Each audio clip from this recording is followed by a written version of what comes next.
তো নামাজ মসজিদে এসে জামাতের সঙ্গে পুত পবিত্র হইয়া এসে পড়বেন। এরপরে বুঝবেন যে কামাই কাজের ভিতরে আসলে বরকত আছে কিনা, অল্প কামাই আমার অন্তরটা শান্তি পায় কিনা। নামাজটা শুধু যে জান্নাতেরই চাবি তা নয়, নামাজটা পড়ে দেখেন আপনার এই দুনিয়ার সমস্ত কিছুর চাবি এই নামাজটা হয়ে যাবে। যতই কাজ থাক, যতই আপনার দুনিয়ার কাজের টেনশন ভিতরে থাক, যখন আজান পড়ে যাবে আপনি আর শান্তি পাবেন না যতক্ষণ পর্যন্ত নামাজ না পড়বেন। একটা মাছকে যতই খাবার দেন, যতই এসির ভিতরে রাখেন, যতক্ষণ পর্যন্ত পানির ভিতরে না দেবেন আর কি শান্তি আছে? ততক্ষণ পর্যন্ত ওই ছটপট করে লাফাইতেই থাকবে। কেন? এর শান্তি হলো পানির ভেতরে। মাছ অল্প পানির ভিতরে ছেড়ে দেন আর অত লাফাইবে না, শান্তি। তো আপনার আমার শান্তি আল্লাহ তাআলা রেখে দিয়েছেন এই 5 ওয়াক্ত নামাজের ভিতরে। তাহলে 1 নম্বরে কি পুরস্কার দেবে আল্লাহ তাআলা? দুনিয়ার রিজিকের টেনশন দূর করে দেবে 5 ওয়াক্ত নামাজের দ্বারা আল্লাহ তাআলা। রাসূল আরবি সাল্লাল্লাহু আলাইহি ওয়াসাল্লাম বলেন,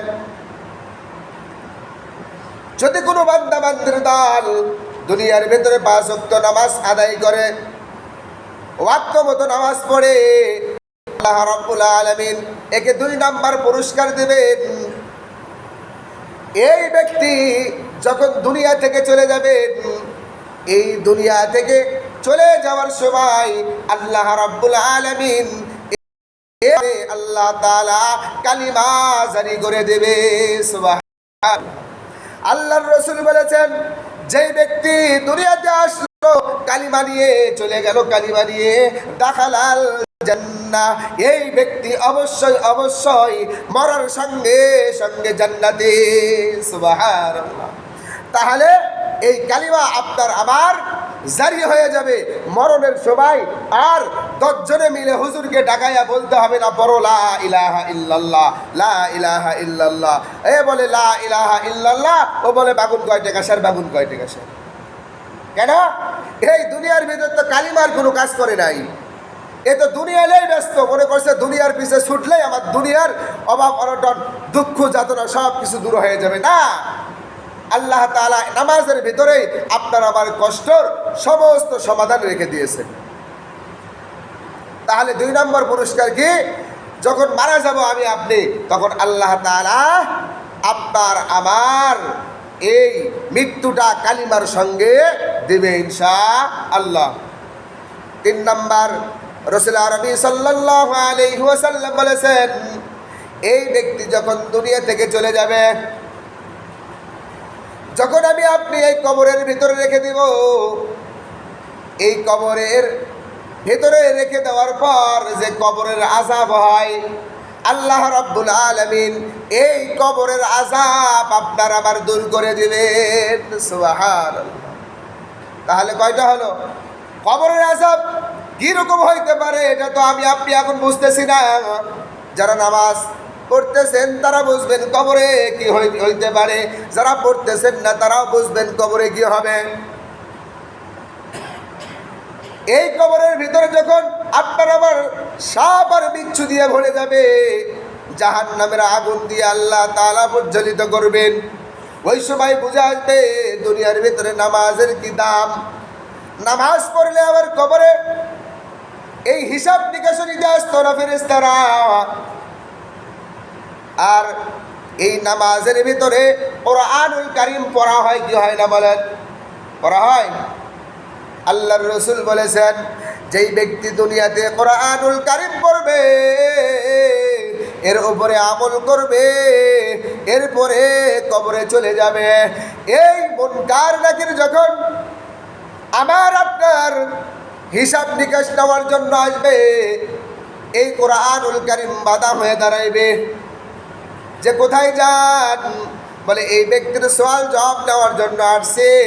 কোরআন তখন বলবে, রে এ আল্লাহর ফেরেশতা, এই বান্দাকে আর ডিস্টার্ব করো না। দুনিয়ার ভিতরে অনেক কষ্টই জীবন যাপন করেছে, আল্লাহকে ভুলে নাই, আল্লাহর হুকুমে হাজরা দিয়েছে, দিনে 5 ওয়াক্ত নামাজ পড়েছে, আমি কোরআন আমাকে তেলাওয়াত করেছে। আজকে এই ব্যক্তিকে, আমার আহালকে, এই আমাকে যে পড়েছে, আমাকে যত্ন করেছে, এই ব্যক্তিকে আর কষ্ট দিও না, তার ঘুম ভাঙাইও না। আল্লাহ তাআলা হাসরের ময়দানে তার ঘুম ভাঙাইয়ে দেবে। যা কিছু প্রশ্ন করা আছে, আমি কোরআনকে প্রশ্ন করেন, আমি উত্তর দিয়ে দিব। সুবহানাল্লাহ। তখন আর আপনার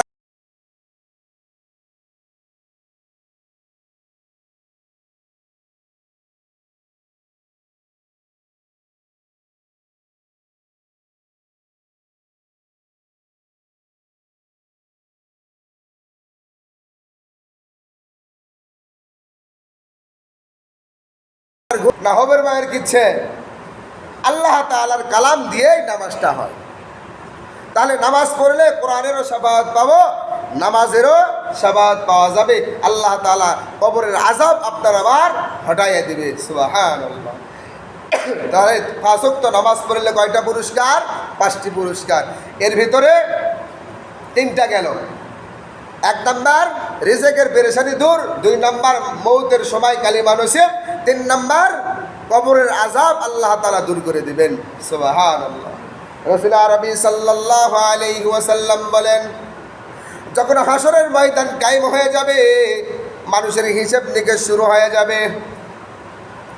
এই হিসাব নিকেশ যখন শুরু হয়ে যাবে, আল্লাহ তাআলা এই মিজান দাঁড় করাইবেন। এই মিজানের কয়টা পাল্লা থাকবে? 2টা।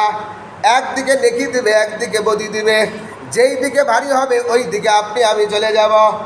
যদি জান্নাতের নেকের পাল্লা ভারী হয়ে যায় জান্নাতে যাব, যদি বদির পাল্লা ভারী হয়ে যায় জাহান্নামে চলে যাব। এই নেকির পাল্লা যে আপনি আমি নামাজ পড়তেছি, এত কিছু করতেছি, নামাজ পড়ার পরে আমরা কি করি বলেন তো? সালাম ফেরানোর পরে কি করেন? সুবহানাল্লাহ, আলহামদুলিল্লাহ, আল্লাহু আকবার পড়েন কি পড়েন না? পড়েন। এর কি লাভ, এর কি ফায়দা? নামাজ তো পড়লেন, এরপরে আরেকটা ইশারা আমল করতেছেন।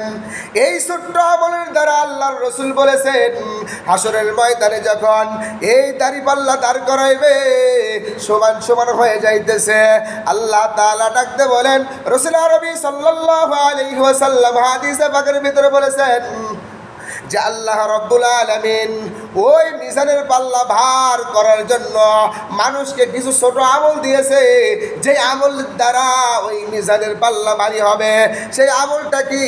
বলে সেই আমলটা হলো সুবহানাল্লাহ, আলহামদুলিল্লাহ, লা ইলাহা ইল্লাল্লাহ, সুবহানাল্লাহ, আলহামদুলিল্লাহ, লা ইলাহা ইল্লাল্লাহ।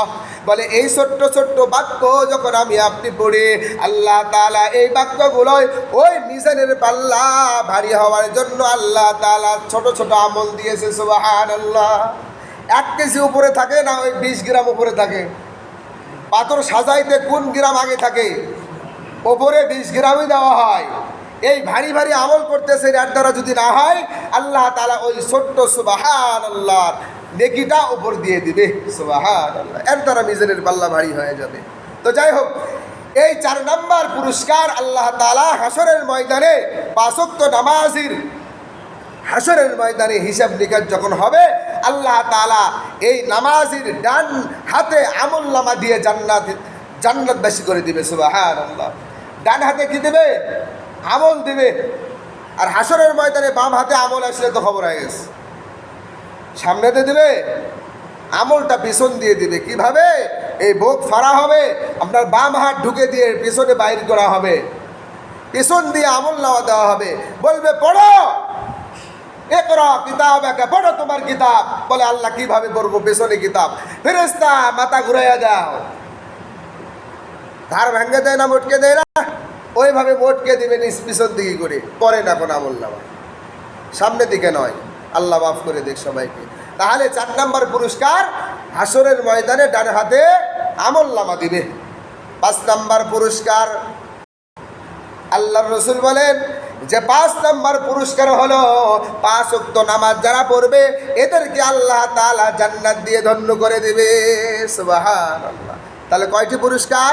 5 ওয়াক্ত নামাজের 5টি পুরস্কার। ছোটটা রিজিকের পেরেশানি দূর, দুনিয়ার মৌতের সময় কালিমা নসিব, কবরের আযাব মাফ, হাসরের ময়দানে ডান হাতে আমল, এরপরে ফয়সালা জান্নাত। সুবহানাল্লাহ। জান্নাতুল ফিরদাউস, উত্তম জান্নাত আল্লাহ তাআলা দিয়ে দিবেন। সুবহানাল্লাহ। কিন্তু এই নামাজটা হতে হবে নামাজের মতো। এই নামাজটা হইতে হলে নামাজের যেগুলো আহকাম আছে এইগুলো নিয়ম কারণ মেনে আমাকে আপনাকে নামাজ আদায় করতে হবে। এই নিয়মগুলো যদি জেনে আর মেনে আমি নামাজ পড়ি তাহলে এই 5টি পুরস্কার পাওয়ার আশা আছে ইনশাআল্লাহ। এজন্য আমরা নামাজ কি করব? কায়েম করব। এই জামাতের সঙ্গে নামাজ পড়া, এটা হচ্ছে নামাজ কায়েম করা। 10 জনকে নিয়ে নামাজ পড়লেন, পরিবারের সবাইকে বললেন, এটা হচ্ছে কি? নামাজ কায়েম করা, নামাজ পড়ানো। এজন্য আল্লাহ রাব্বুল আলামিন আমাদের সবাইকে এই নামাজের দ্বারা আল্লাহ তাআলার সঙ্গে সংযোগ হওয়ার তৌফিক দান করুন সবাই আল্লাহুম্মা আমিন। আল্লাহ তাআলা সবাইকে কবুল করে নেক, 5 ওয়াক্ত নামাজি হয়ে ওই কবরে যাওয়ার তৌফিক দান করুন আল্লাহুম্মা আমিন। যারা সুন্নাত পড়েন না 4 রাকাত সুন্নাত পড়েন। আসসালামু আলাইকুম ওয়া রাহমাতুল্লাহ।